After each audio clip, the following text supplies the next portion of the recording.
All right, Barlow Brigade. How y'all doing? Old Big Jim coming at y'all. Man, what a day. What a week.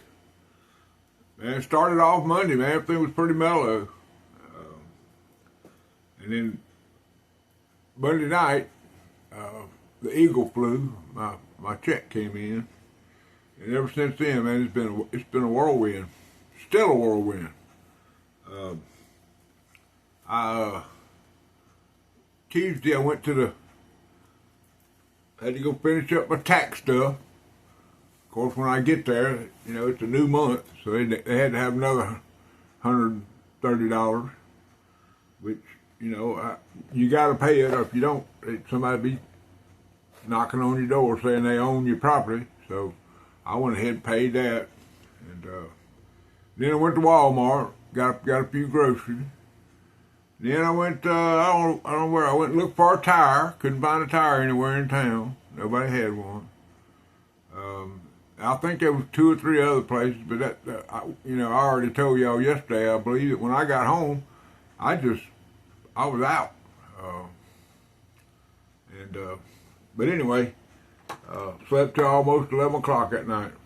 And that's probably half the problem, is I was up all night, wondering about this and thinking about that and doing this and doing that.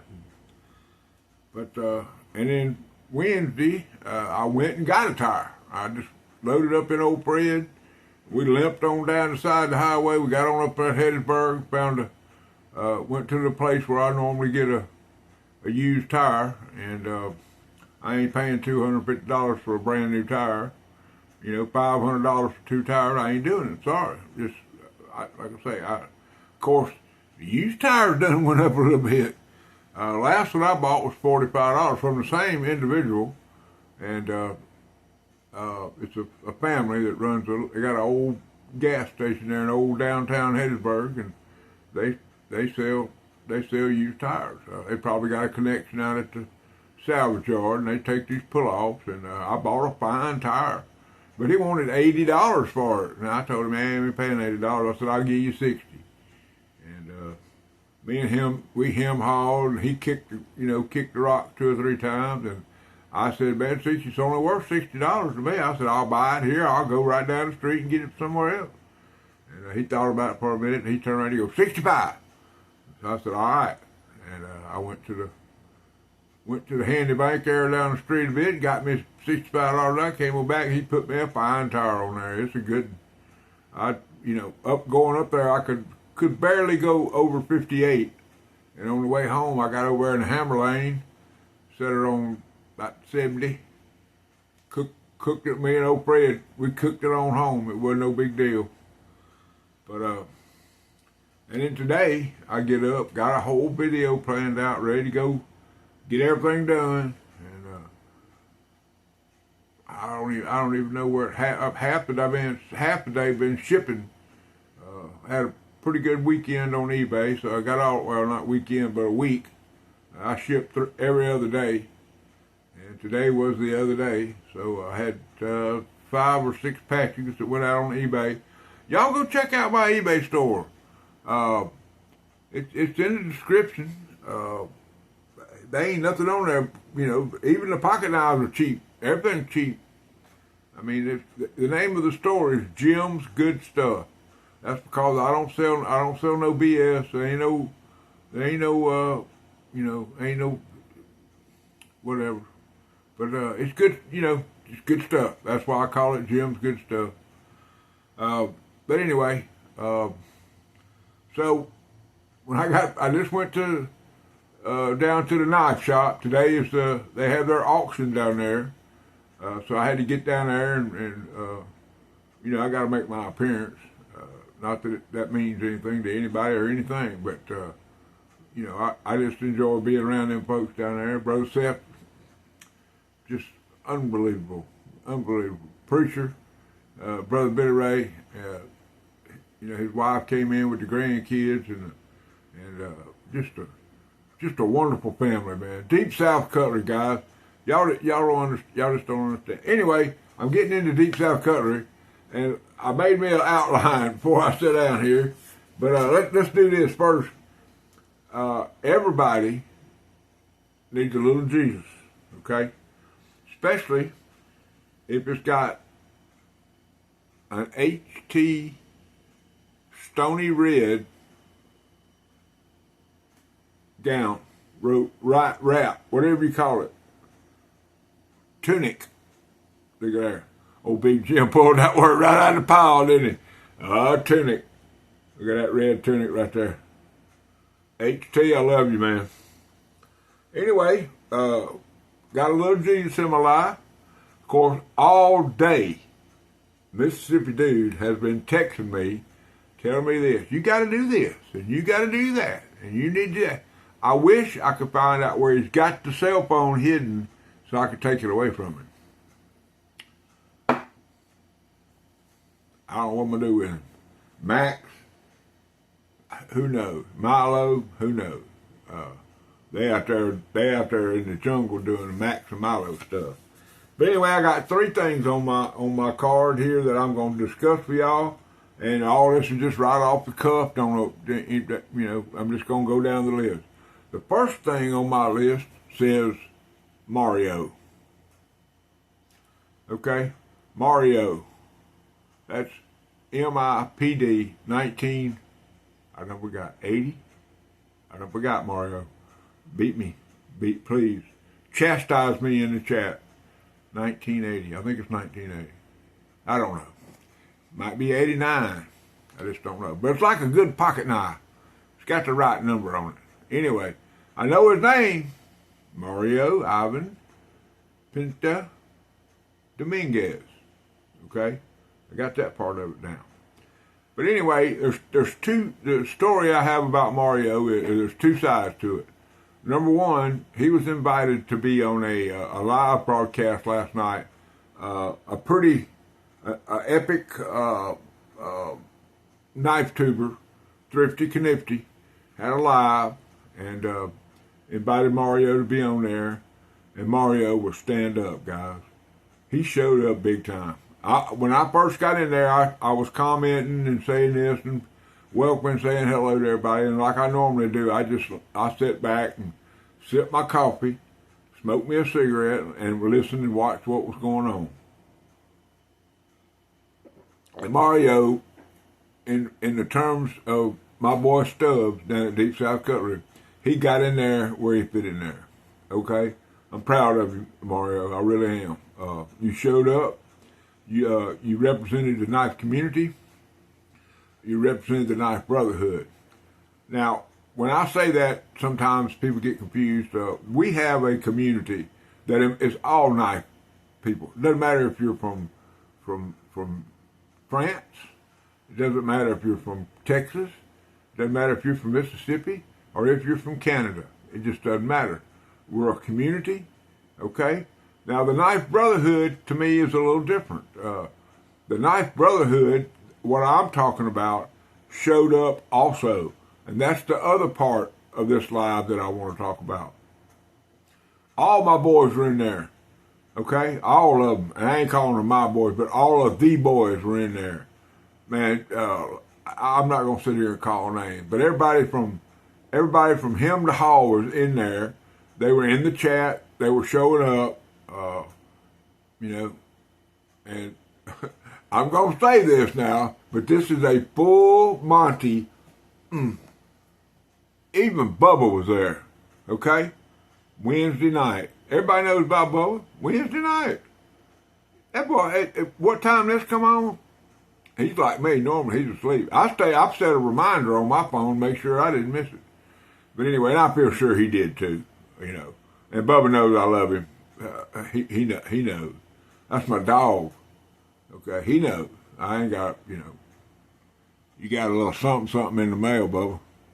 Anyway, I was thoroughly impressed with the entire thing. The Knife Brotherhood showed up. The Knife community showed up. I think Mr. Thrifty Knifty he pretty much recognized that we were in there, where we needed to be. So that's a great thing. That's a great thing for all of us, and I am thankful for that on Thankful Thursday. Okay, the next thing, man, I got the hat on. Y'all can see it. I got a mug full of Boaster Blend coffee. Okay, get in there. If you go and buy a knife tonight, tell them throw you a bag in there. Is it gonna change your life? No, but it'll change your opinion on a good cup of coffee. I can promise you that. Okay, I went down there to the shop, and it was amazing. I walked in there wasn't a soul in there but me and Preacher, and we got to have some good fellowship. I went down there to show off. I got a couple of knives in here this week that I wanted to make sure that I got a chance to show them to him, and I did. I'm not going to tell you where they come from, but a good friend of mine sent them to me. Epic. It was an epic mail call, and it was amazing. Gordon Holman. I'm still in shock, completely in shock. But tonight at 6 o'clock, Deep South Cutlery will go live on Facebook to do their auction. And I looked for a solid hour, maybe longer than that, on in the shop down there, just as hard as I could look. And I never did see everything new that they had gotten in.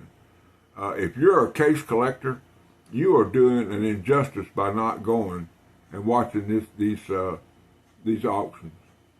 They got stuff, man. It's unbelievable. Deep South Cutlery.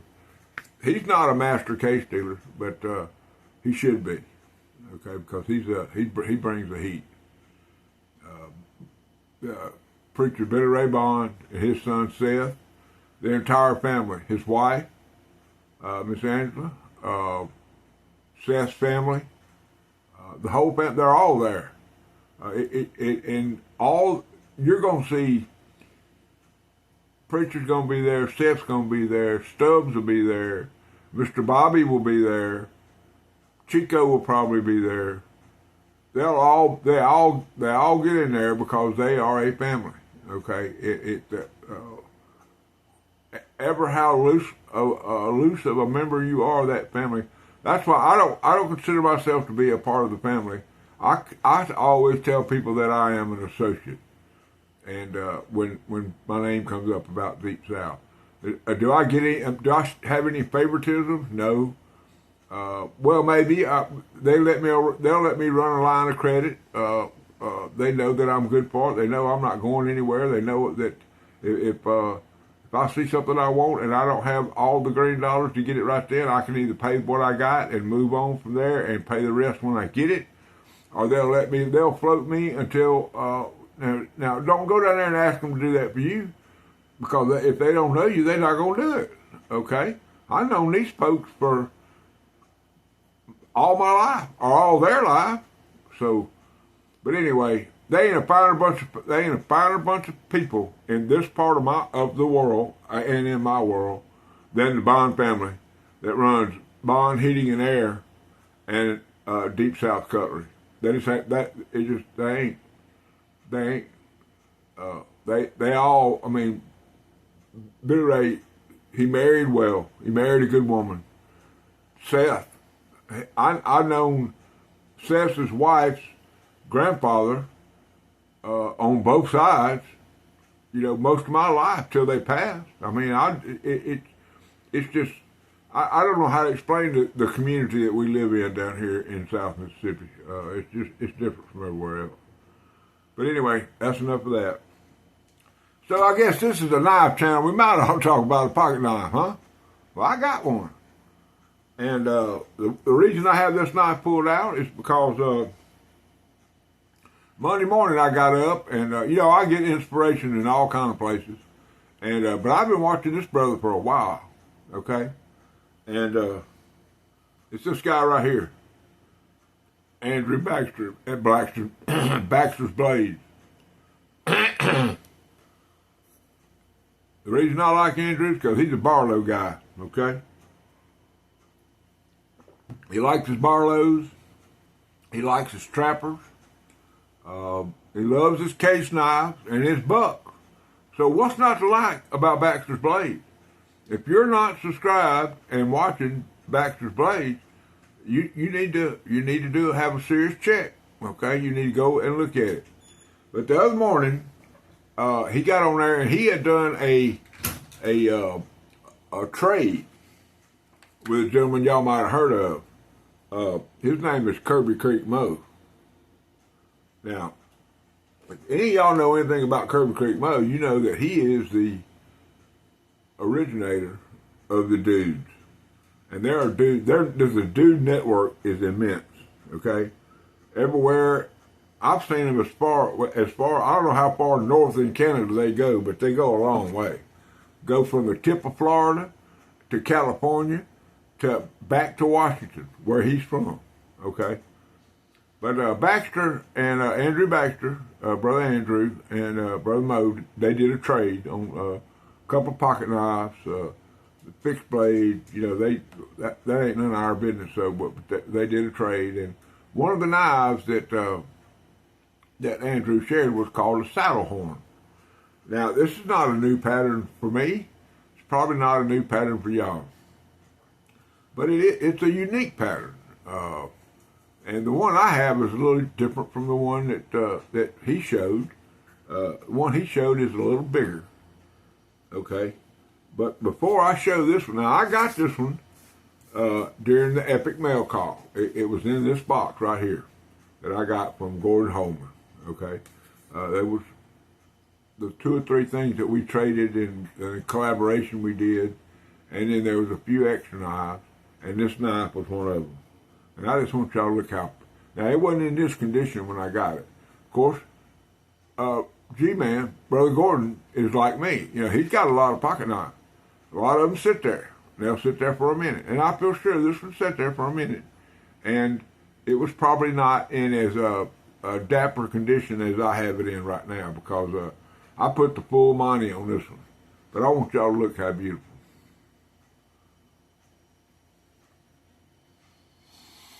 Y'all see that? Now, this is a 3.5 inch. If that's not beautiful, I don't want to tell you. That is a beautiful pocket knife. Okay? It's a Steel Warrior. It's a Frost. Okay? It's got a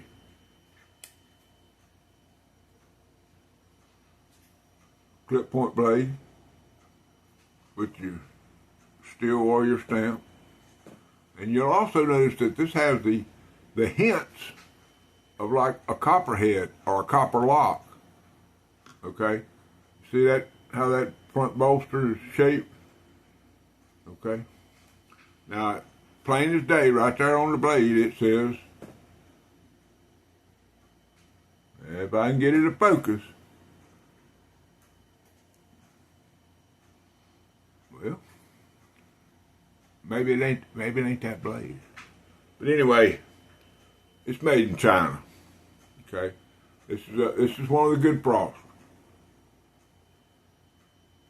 But what I really like about this knife is the secondary blade, which is a spade blade.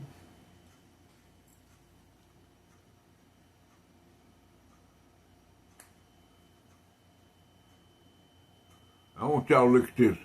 That's a peanut butter spreader right there. That's a butter spreader. Man, you get you some saltines down. Look at that reflection. You get you some saltines down and get you a stick of butter with this, and Lord have mercy. Lord have mercy. That's just a beautiful pocket knife. Still got that Steel Warrior shield. I wish I could see where it says China. I know it says China somewhere on it, because I looked at it here a minute ago before we started. Y'all give me a second. Yeah, there it's plain as day right in front of me. See it right there? China. That don't mean nothing, man. That don't mean a thing. This brand is owned by Smoky Mountain Knife Works. They sell the fool out of pocket knives made in China. Not only from Frost, but from name Boker, Remington. They sell all kind of pocket knives that are made in China. Okay? But American people are getting paid because they're the ones that are shipping these knives. They are receiving these knives. They are using Americans put their specifications into a box over in China. And all these manufacturers gather around and try to figure out if they can make the knife at a profit.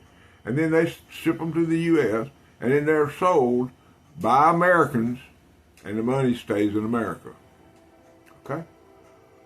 If you ever studied economics, you know that a dollar turns over 14 times in the community before it stops. Okay?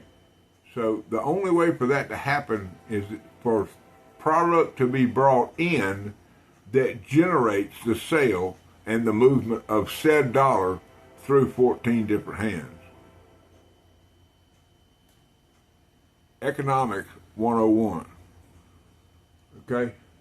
But I don't care who you are, and this is where I'm going to holler at my boy. I'm going to holler at my boy, Harold Terry, up there in old Arkansas, Stony Red. He'll tell you, I ain't got to tell you, he'll tell you, that's a pretty red pocket knife right there. Okay? I don't care what side your cracker's buttered on, that is a pretty pocket knife. I hope that's coming through the way it needs to, because that sun gun is pretty. Got a few little hints of like it's a freshly peeled apple right there with just a beautiful pocket knife. All right, well, old Big Jim, see what happens when I don't get enough sleep and I'm worried about all kind of stuff. I get on here and rant and rave with y'all for 20 minutes about something. And, well, I don't guess I've really been ranting. I've just been talking about stuff. And stuff is good. And everything that I have mentioned to y'all I am thankful. I am thankful for Mario. I'm thankful for our community. I'm thankful for our brotherhood. I'm thankful for Deep South Cutlery. I'm thankful for Brother Billy Ray and his son Seth and their family. I am thankful for Baxter's Blades. I am thankful that I got that red pocket knife from Gordon Holman. I'm thankful that I have the opportunity to share that with y'all, my family. Okay? Now, I love each and every one of y'all. Never forget that. Old Big Jim's down here in South Mississippi having the time of his life, man. You know, every morning I jump up and I have to kiss my face. I feel like James Brown. How? Get back. I'm going to kiss myself. That's right. That's what I'm going to do. Okay, guys, I love you. I'm glad you're here. I know it's Thursday night. I hope that y'all can enjoy this while you're having your supper. I hope I don't disturb your supper when this uploads to your phone and your little buzzers go off, or your little, your whatever happens whenever you get a video from me. But I love y'all. I'm glad I was here, and I'm glad that y'all are here. And the only thing that I can have to tell y'all is rule number 9.